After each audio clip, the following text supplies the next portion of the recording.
kakšen program ste pripravili v tem mesecu? Ja, res je, program se začenja tudi v Radovljici, in sicer najprej smo Miklavžev vikend pripravili 1. in 2. decembra, in sicer Miklavžev sejem 1. decembra, zaključek okusov Radovljice, prižgali smo praznične luči. Sedaj pa bomo tudi jutri, se pravi v nedeljo, smo ravno tako imeli delavnico, potem program na odru,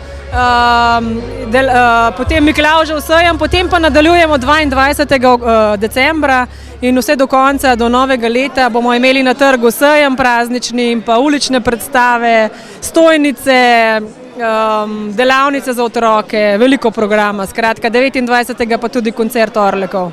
No, z današnjim dnem pa se zaključujejo tudi Okusi Radovljice, ki so cel november razvajali v 9 restavracijah v radovljiški občini. Ja, tako je. 1. decembra smo zaključili Okuse Radovljice, in sicer na trgu s ponudbo ulične hrane.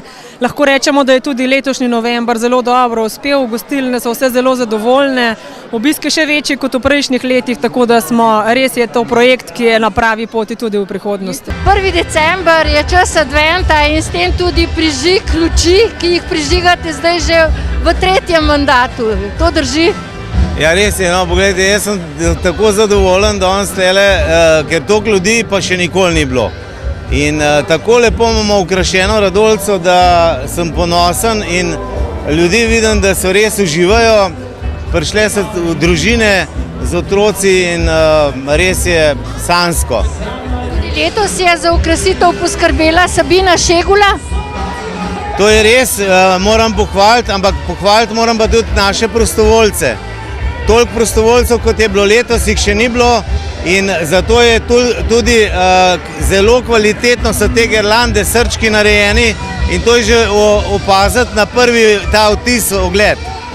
Tako živahno cel december tukaj na Linhartovem trgu.